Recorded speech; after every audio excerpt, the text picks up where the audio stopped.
कैसे हैं आप सब। आज के वीडियो में हम बात करने जा रहे हैं स्कोलियोसिस के बारे में और बाद में हम एक्सरसाइज भी इसके लिए करेंगे, लेकिन इसके पहले इसके बारे में जानना हमारे लिए बहुत ज़रूरी है कि हम जो करने जा रहे हैं उससे कितना फ़ायदा है और कितना फ़ायदा नहीं है। तो स्कोलियोसिस में क्या होता है, हमारी जो स्पाइन होती है, रीढ़ की हड्डी होती है, वो टेढ़ी होती चली जाती है और ये बायोमैकेनिकल चेंज होता है, मतलब इसके स्ट्रक्चर में ये चेंज आता है। हम दर्द से बचने के लिए नहीं इसमें मुड़ते हैं, बल्कि ये स्पाइन जो है वो खुद टेढ़ी होने लगती है, तो उसे कहते हैं हम स्कोलियोसिस। और इसका जो कारण होता है, इसका कारण अभी तक कोई नहीं जान पाया कि ये होता क्यों है। ये ज़्यादातर ये अननोन ही है कि ये होता क्यों है, पर इसको देखा गया है कि ये बाय बर्थ होता है। जब बच्चा पैदा होता है तो उसमें ये डिफेक्ट जो है होना शुरू हो जाता है। इसका दूसरा कारण होता है न्यूरोलॉजिकल प्रॉब्लम्स, जिसमें मसल मास लॉस होने लगता है या मसल डिस्ट्रॉफी होने लगती है। पर ये क्यों होती है इसका कोई भी अभी ठीक से पता नहीं कर पाया है। तीसरी जो पॉस्चुरल वाली जो स्कोलियोसिस है उसके बारे में बात कर चुके हैं, वो स्लीप डिस्क में हो जाती है, तो हम दर्द से कंपनसेट करने के लिए, दर्द से बचने के लिए टेढ़े चलने लगते हैं। तो उसकी बात तो हम इस वीडियो में कर ही नहीं रहे हैं, क्योंकि वो दूसरी चीज़ ही है। उसमें आपके स्पाइन में बायोमैकेनिकल चेंज नहीं आता है, वो हम दर्द से बचने के लिए टेढ़ा चलने लगते हैं। लेकिन ये जो स्कोलियोसिस के बारे में बात कर रहे हैं, इसमें हमारी स्पाइन खुद टेढ़ी होने लगती है वो। तो अब समझ लेते हैं कि ये किस तरीके के होते हैं। इसमें एक स्कोलियोसिस होता है जिसमें सी कर्व होता है, मतलब सी लेटर की तरह इसमें कर्व आता है।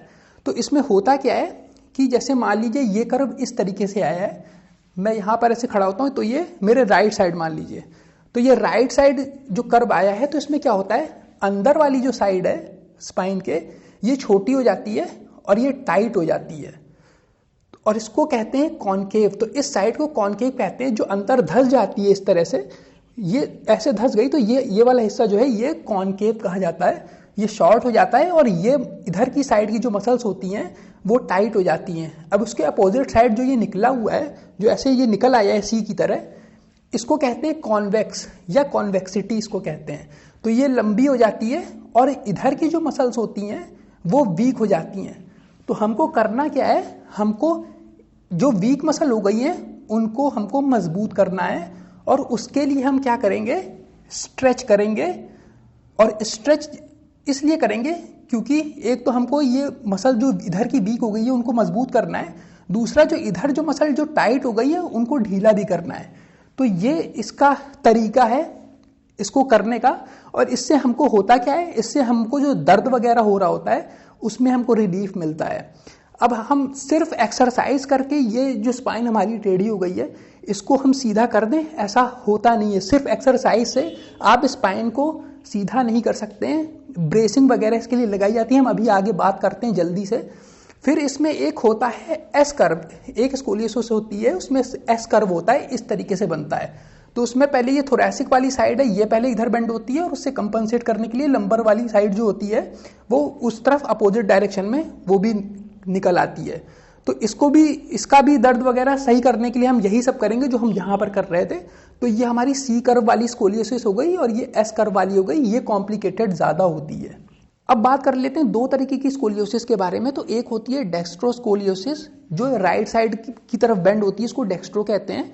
और लीवोस्कोलियोसिस जो लेफ्ट साइड की तरफ बेंड होती है उसको लीवोस्कोलियोसिस कहते हैं। तो इसमें कॉम्प्लिकेटेड डेक्स्ट्रोस्कोलियोसिस भी होती है क्योंकि इसमें एस कर्व भी देखा गया है कभी कभी, और ये बीच में ज़्यादा होती है स्पाइन के।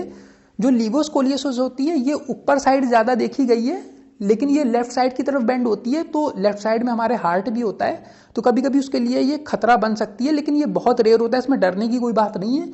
ये बहुत रेयर लोगों में होता है कि ये उतना ज़्यादा खतरा हो जाए आदमी के, वो डायग्नोस करने के बाद ही वो सब बताया जा सकता है।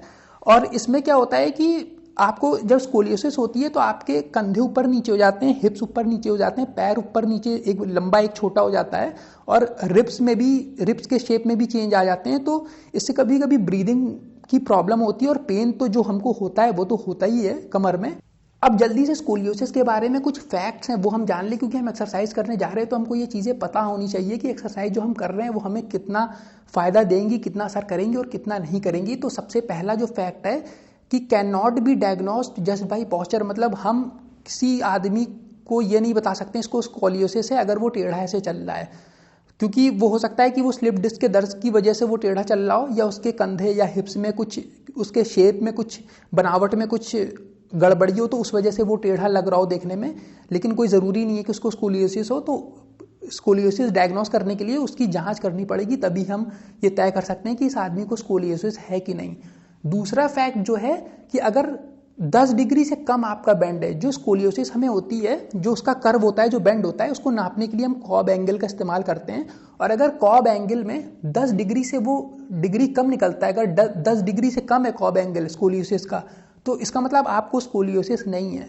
10 डिग्री से कम में स्कोलियोसिस नहीं मानी जाती है। अब अगर हमारा जो कॉब एंगल स्कोलियोसिस का 30 डिग्री से कम है, तो 30 डिग्री से कम होने पर क्या होता है कि चांसेस बहुत कम होती है कि वो उससे ज्यादा आगे बढ़ेगा। खास तौर पे अगर आपकी ग्रोथ रुक चुकी है, अगर आपकी ग्रोथ हो रही है तो थोड़ी बहुत चांसेस हो सकता है हो, लेकिन अगर आपकी ग्रोथ रुक गई है तो वो 30 डिग्री के ऊपर नहीं बढ़ता है। लेकिन अगर आपका कॉब एंगल स्कोलियोसिस का 30 डिग्री के ऊपर निकल चुका है और वो 30 से 50 डिग्री के बीच में है, तब जो उसका रिस्क होता है प्रोग्रेशन का वो बढ़ जाता है कि आपका कॉब एंगल और बढ़ सकता है, मतलब आपकी स्पाइन और टेढ़ी हो सकती है। और फिर उसके आगे अगर हम देखें, अगर आपका कॉब एंगल स्कोलियोसिस का 50 डिग्री से भी आगे निकल गया है, तो ये लगभग तय हो जाता है कि अब जो आपकी स्पाइन जो 50 डिग्री मुड़ी हुई है वो और भी ज्यादा मुड़ेगी, ये लगभग तय हो जाता है। तो इसके लिए फिर ट्रीटमेंट वगैरह हर स्टेज में ट्रीटमेंट डॉक्टर अपने हिसाब से करते हैं। फिर इसमें 50 डिग्री के बाद फिजियोथेरेपी और ब्रेसिंग तो होती है, फिर सर्जरी वगैरह भी इस पर की जाती है। तो ये ऐसा है।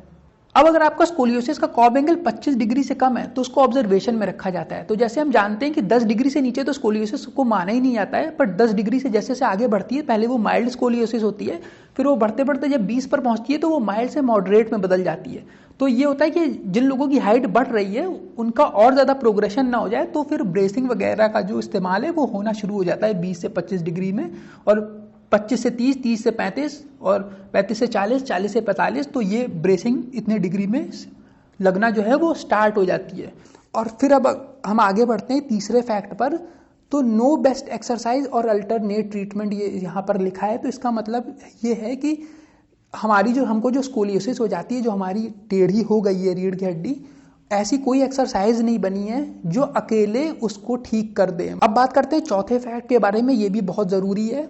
नो एक्सरसाइज और एक्टिविटीज ऑफ लिमिट, मतलब ऐसी कोई एक्सरसाइज या एक्टिविटी नहीं है जो आप नहीं कर सकते हैं अगर आपको स्कोलियोसिस है, जबकि आपको डॉक्टर कहेंगे इन सब चीज़ों में एक्टिव रहने के लिए, और इससे आपके स्कोलियोसिस पर कोई फर्क नहीं पड़ता है। मतलब इससे आपकी स्कोलियोसिस बढ़ेगी नहीं। अगर आप तैर रहे हैं या आप दौड़ रहे हैं या आप एक्सरसाइज कर रहे हैं, वेट उठा रहे हैं, उससे आपकी स्कोलियोसिस खराब नहीं होगी।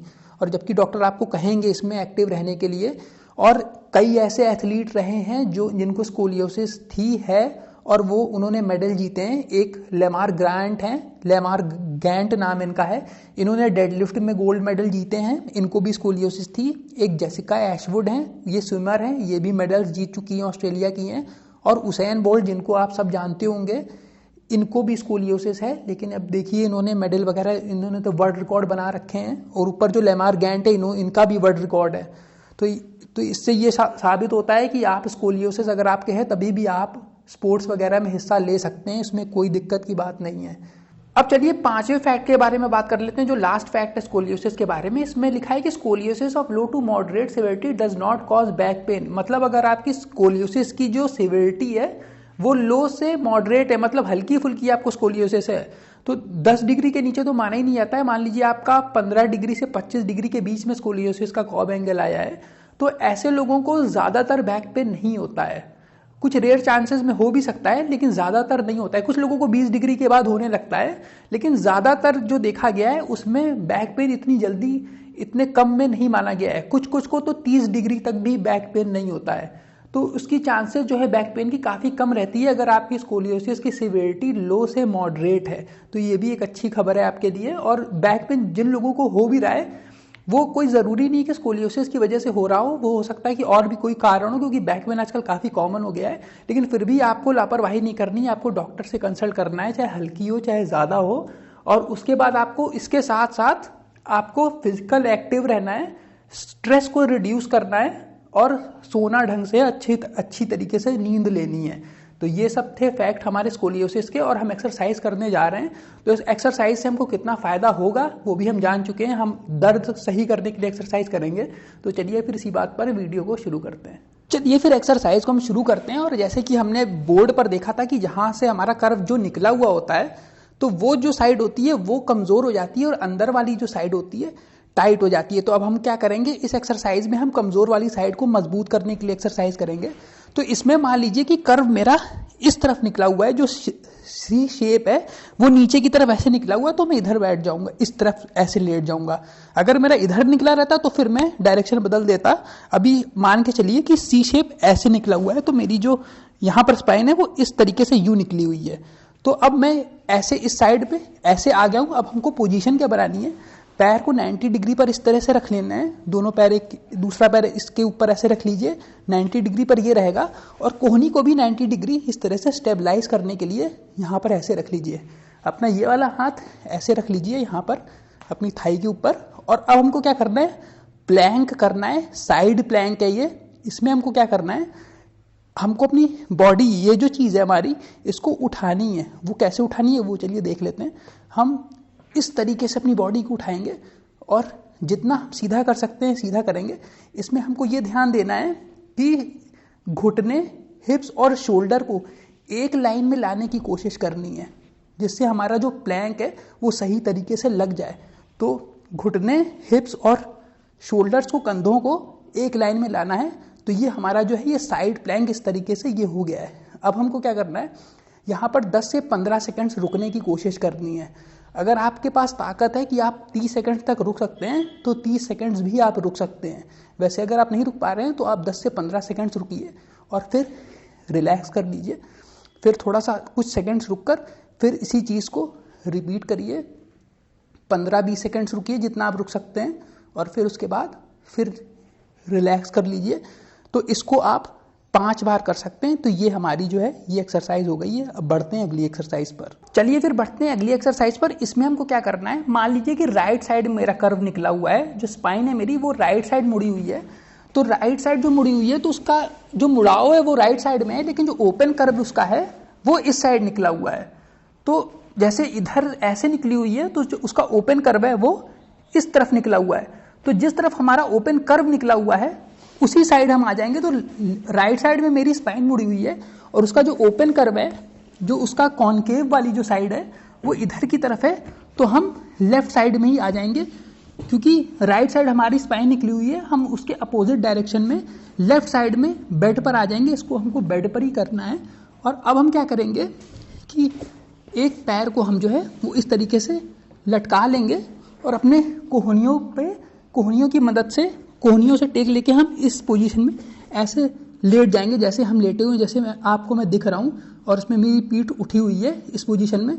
अब हमको अगले स्टेप में क्या करना है कि पैर को जो है वो अपनी चेस्ट की तरफ लाने की कोशिश करना है।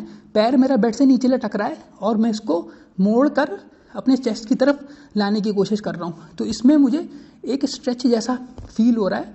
अब हमको क्या करना है इसके अगले स्टेप में कि हमको कोहनियों की मदद से अपने कमर को अपोजिट डायरेक्शन में मोड़ना है। मतलब हमारे ओपन कर्व के अपोजिट डायरेक्शन में हमको मोड़ना है और जिस तरफ हमारी स्पाइन निकली हुई है उसी तरफ हमको मुड़ते चले जाना है अपनी कोहनी की मदद से, धीमे धीमे। और यहाँ पर आके हम जितना मुड़ सकते हैं हम मुड़े और यहाँ पर आके हमको 30 सेकंड्स रुकना है। आप अगर चाहें तो 1 मिनट भी यहाँ पर रुक सकते हैं। तो जो इससे क्या होगा, एक तो हमारे बैक में स्ट्रेच आ रहा है, दूसरी चीज़ कि हमारी जो स्पाइन उस तरफ निकली हुई थी वो उसको अंदर ढकेलने में वापस ये एक्सरसाइज मदद करेगी।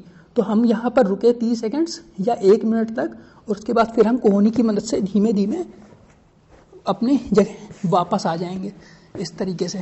अब क्या करेंगे, थोड़ा सा पैर और ऊपर की तरफ खींचेंगे जिससे स्ट्रेच और ज़्यादा हमको मिले और कोहनी की मदद से हम फिर से वापस अपोजिट डायरेक्शन में मुड़ जाएंगे। इसमें हमारा जो राइट लेग है जो आप देख रहे हैं वो बेड पे ही चिपका रहेगा। हमारा पेल्विस जो है वो बेड पे ही चिपका रहेगा, खाली हमारी कमर मुड़ेगी। मतलब पेट के नीचे वाला हिस्सा जो है वो बेड पे चिपका रहेगा, खाली हमारी कमर मुड़ेगी इसमें। और जितना मोड़ सकते हैं मुड़ेंगे और उसके बाद फिर हम यहाँ पर रुकेंगे 30 सेकंड से 1 मिनट तक और फिर हम धीमे धीमे करके इस तरीके से अपनी जगह पर वापस आ जाएंगे। तो इसको आपको 5 बार करना है और 30 सेकंड्स आप होल्ड कर सकते हैं। अगर आप 30 सेकंड से ज़्यादा होल्ड कर सकते हैं, 1 मिनट तक होल्ड कर सकते हैं, तब और भी बढ़िया है। तो ये हो गई हमारी एक्सरसाइज। बढ़ते हैं अगली एक्सरसाइज पर। अब इस एक्सरसाइज में हम क्या करने जा रहे हैं कि जो हमारी टाइट मसल्स हो जाती हैं स्पाइन की, उनको हम ढीला करेंगे। तो टाइट कौन सी हो जाती हैं, जो कॉनकेव साइड में होती हैं।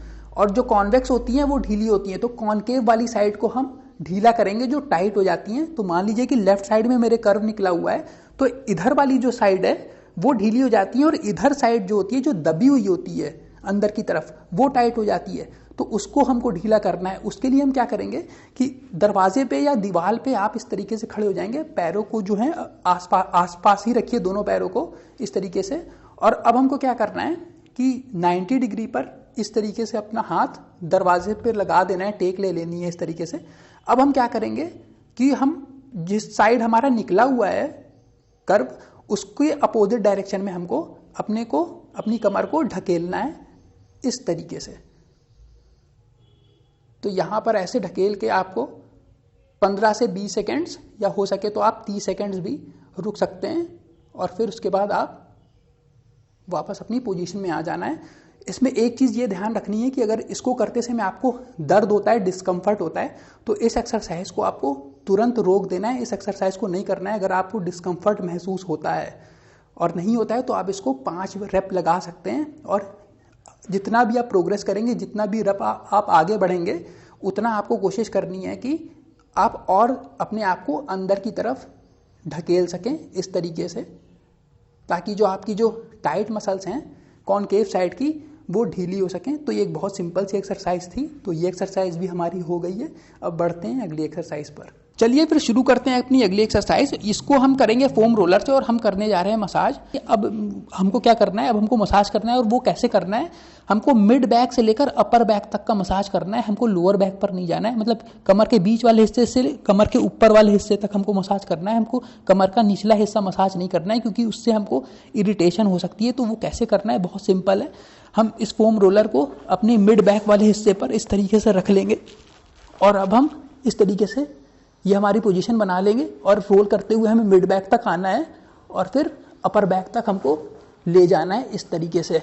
और हम लोअर बैक तक हम नहीं जाएंगे, हम मिड बैक से अपर बैक के अंदर ही रहेंगे। तो इस तरीके से आप कई रेप लगा सकते हैं, जितना आपका मन करे, जितना आपको अच्छा लगे।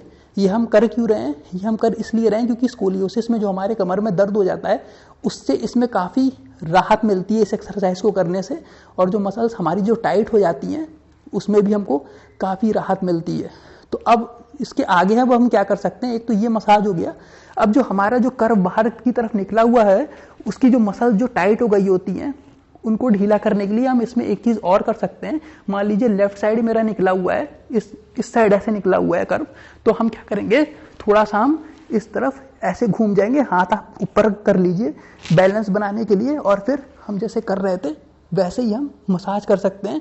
अगर आपको ये फोम रोलर गड़ रहा हो तो आप तौलिया वगैरह भी रख सकते हैं, तो उससे आपको थोड़ा आराम रहेगा, कंफर्ट रहेगा। और इस तरह से भी आप जो है मसाज कर सकते हैं। इससे आपकी टाइट मसल्स जो कर्व में होती हैं वो ढीली हो जाएंगी और आपको काफ़ी आराम मिलेगा। और इसमें एक चीज़ आप ध्यान रखिएगा कि मसल्स जो होती हैं वो चाहे कॉन्वेक्स साइड हो चाहे कॉनकेव साइड हो, दोनों साइड वो टाइट रहती हैं। लेकिन जो कॉन्वेक्स वाली जो साइड होती है वो मसल्स वीक हो जाती हैं, मतलब कमज़ोर हो जाती हैं। खिंची तो वो रहती हैं लेकिन वो कमज़ोर हो जाती हैं। और जो कॉनकेव वाली जो साइड होती है वो जो है वो टाइट हो जाती है। तो जो कॉनकेव वाली साइड होती है उसको हम कहते हैं लॉक्ड शॉर्ट, क्योंकि वो छोटी हो जाती है। और जो कॉन्वेक्स वाली जो साइड होती है उसे हम कहते हैं लॉक्ड लॉन्ग, क्योंकि वो तन जाती है और वो लंबी हो जाती है, इसलिए उसे लॉन्ग कहते हैं, लॉक्ड लॉन्ग उसको कहते हैं। तो इन एक्सरसाइजेस से आप उनको जो है वो ढीला कर सकते हैं। और मान लीजिए अगर मेरा राइट साइड निकला हुआ है, अगर मेरा कर्व जो है वो राइट साइड है, तो हम क्या करेंगे, इस तरफ थोड़ा सा बेंड हो जाएंगे, हाथ हम उठा लेते हैं इस तरीके से बैलेंस बनाने के लिए, और हम ऐसे इस तरीके से मसाज कर सकते हैं। तो ये था हमारा फोम रोलर से मसाज। अब बढ़ते हैं अगली एक्सरसाइज पर। अगली एक्सरसाइज जो अब हम करने जा रहे हैं वो भी हम फोम रोलर से करेंगे, और ये स्कोलियोसिस की काफ़ी इफेक्टिव एक्सरसाइज है, बहुत अच्छी एक्सरसाइज मानी जाती है, क्योंकि इसमें जो कर्व हमारे बाहर निकला रहता है उसको ये वापस अंदर ढकेलने में काफ़ी मदद करती है। तो इसको कैसे करना है, मान लीजिए कि राइट साइड मेरे कर्व निकला है, मतलब उस साइड मेरे कर्व निकला हुआ है, तो जो भी साइड आपके कर्व निकला हुआ है वो साइड इस फोम रोलर की तरफ होगा। तो मान लीजिए कि राइट साइड मेरे कर्व निकला हुआ है, तो मैं राइट साइड इस तरफ पहले मैं करवट ले लूंगा और इस फोम रोलर को अपनी कमर के बगल में इस तरीके से रख लूंगा, ताकि ये जो है जो मेरी साइड जो बाहर निकली हुई है उसको ये अंदर की तरफ पुश करे। अब पैर की हमको पोजीशन क्या रखनी है, नीचे वाले पैर को सीधा ही छोड़ देना है और ऊपर वाले पैर को 90 डिग्री पे इस तरीके से ऐसे मोड़ लेना है। अब हमको क्या करना होगा, अब हमको इस तरीके से लेट जाना है ऐसे। आपको अगर ये गड़ रहा है फोम रोलर तो यहाँ पे आप तौलिया वगैरह रख सकते हैं, तो इससे आपको ये गड़ेगा नहीं।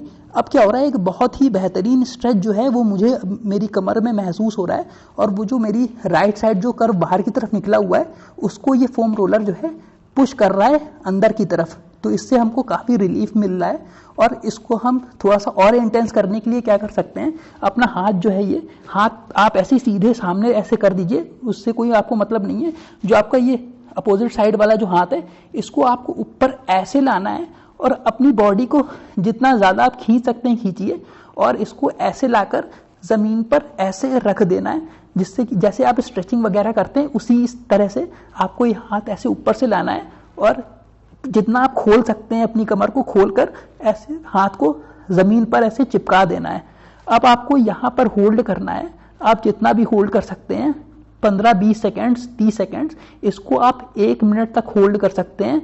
और 1 मिनट के बाद फिर आप रिलैक्स कर जाइए, और उसके बाद फिर आप इसको वैसे ही आप रिपीट कर सकते हैं। और 30 सेकेंड, 1 मिनट जितना आपको रुकना आप रुक सकते हैं आराम से, और उसके बाद आप फिर रिलैक्स कर जाइए, और इसके आप 4 से 5 रेप लगा सकते हैं। तो ये एक्सरसाइज भी जो है ये हमारी हो चुकी है फोम रोलर से। बढ़ते हैं अगली एक्सरसाइज पर। चलिए बढ़ते हैं फिर अपनी अगली एक्सरसाइज पर, और इस वीडियो की आखिरी एक्सरसाइज पर। इसमें हमको डंबल रोइंग करनी है। आप अगर जिम वगैरह गए होंगे तो आपने वहाँ पर डंबल रोइंग की होगी, अगर नहीं गए वो भी मैं आपको बता देता हूँ। तो इसमें हमको क्या करना है, दोनों साइड हमको लेफ्ट और राइट दोनों साइड डंबल रोइंग करनी है। तो चलिए राइट साइड देख लेते हैं कैसे करनी है, वैसे ही आपको लेफ्ट साइड भी करनी होगी। तो इसमें हम पोजीशन कैसे बनाएंगे, हमको राइट साइड डंबल रोइंग करनी है तो लेफ्ट साइड वाली टांग हम सीट पर रख लेंगे। सीट पतली सी हो या ऐसी हो कि आप डंबल जो है वो रो कर सकें, आपको यहाँ पर जगह मिल जाए जिससे आप कर सकें। और दूसरा जो लेफ्ट साइड वाला हाथ है उससे आप ऐसे सीट को पकड़ लेंगे ताकि आपका बैलेंस मेंटेन रहे। अब हम डंबल उठाते हैं, डंबल हमने इस तरह से उठाया। अब हमको क्या करना है, इस डंबल को चेस्ट पे लाने की कोशिश करनी है, लेकिन इसमें ध्यान हमको ये देना है कि चेस्ट पे लाते समय हमको शोल्डर ब्लेड्स का इस्तेमाल करना है। शोल्डर ब्लेड्स, आप ये चीज़ जो आप देख रहे हैं इस चीज़ का इस्तेमाल करते हुए हमको डंबल को उठाना है। हमको बाइसेप्स का इस्तेमाल नहीं करना है, हमको ऐसे नहीं करना है, हमको शोल्डर ब्लेड का इस्तेमाल करते हुए इस डंबल को अपने चेस्ट के पास लाना है। और शोल्डर ब्लेड्स हम जितनी पीछे ले जा सकते हैं हमको ले जानी है, और हम रीढ़ की हड्डी के या स्पाइन के जितने पास हम शोल्डर ब्लेड्स को ले जा सकते हैं खींचकर, उतना हमको ले जाना है। तो इस तरीके से हमारी जो है ये रोइंग ये पूरी हो गई है। तो इस तरीके से आप 10 रेप इस लगा सकते हैं, और 10-10 के आपको 3 सेट लगाने दोनों साइड। तो ये हो गई हमारी डंबल रोइंग वाली एक्सरसाइज, और इसी के साथ ये वीडियो मैं यहीं पर ख़त्म करता हूँ। और उम्मीद है कि ये सब एक्सरसाइज करके आपको जो परेशानी और जो दर्द हो रहा है उसमें आपको काफ़ी राहत मिले, और जितनी भी बातें मैंने बताई हैं उनका आप ध्यान रखिएगा। तो इसी बात पर फिर मैं मिलता हूँ आप सबसे फिर से एक नए वीडियो में वर्कआउट विद विक चैनल पर। तब तक के लिए गुड बाय।